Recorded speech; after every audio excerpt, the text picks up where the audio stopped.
This is the project for week 4 abstract design, ages 10 to 11, and it's based off of the Northwest coastal Native American art. We will be doing a drawing of a salmon and then filling it in with traditional abstract designs.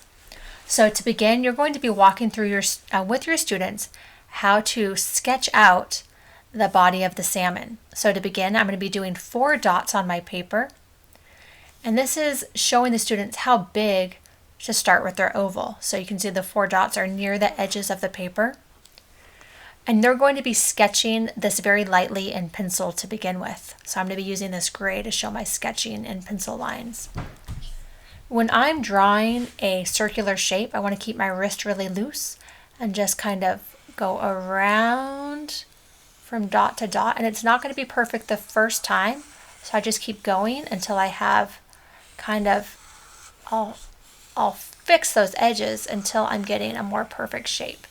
And on my tablet, it's not super easy, but you get the idea that we can go around and around again until we get kind of a more smooth oval shape. So a lot of those lines are not right, but eventually once we go around and around, it will be more perfect. So once you have your very, very lightly drawn sketched oval, then we can start drawing a little bit harder. So I'm going to actually switch over to black to show my finished drawing. So now that I have the top of my oval, I'm going to go over it a little bit darker. And this is going to be the top of the fish. And I'll come down a little bit there. Now I'm going to complete the body of the fish by coming down, going up with my curve, and then coming down again. So that oval was basically the upper outline of the salmon, and then we created the interior body of the salmon with that second line. Now we're going to start using some of those basic shapes from the lesson plan, the ovoids and the U-shapes and things like that. To create the bottom fin, we're going to do a large crescent. That's going to be a half circle that goes around, and then a second curved line that connects the two like that. We're also going to be doing a curved line about 1/3 of the way over in the body, and this is going to separate the head from the tail. And then lastly, we're going to add some upper and lower fins. And so my upper fin will be at the very top here, and it's quite large, so those dots show the beginning and end point. And it's going to be an upside down U shape, again that U shape from the printout in your packet. It'll go over and then slide back down for an upside down U. The bottom fins are also the U shape, so they slide down, over, and slide back up, down, over, and slide back up. So now your students have sketched out and drawn the basic shape and size of the salmon. You want to go over with them those traditional motifs that the Native Americans used as they designed, so you can have that printout up on the board. And you want the students to study and understand it, because now they will go in on their own and begin to design the abstract shapes inside of the head and body and fins.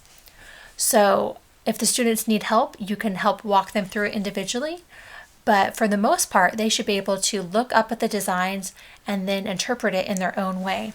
So if I was a student, I would say, all right, let's begin with an ovoid in the head. And the ovoid is kind of like a piece of bread. It can be flat on one side and then curved around on the other.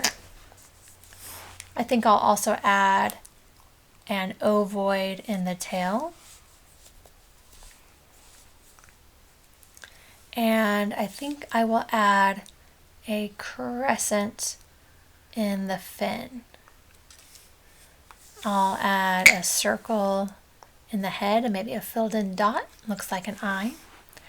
And again, this isn't supposed to be realistic. This is abstract, but it's still a simplified fish. So if they want to make it look like a fish with an eye or a mouth, that's fine, as long as the designs inside the rest of it are abstract, meaning that it's all about size, placement, color, line, and it's not meant to be realistic with scales and things like that.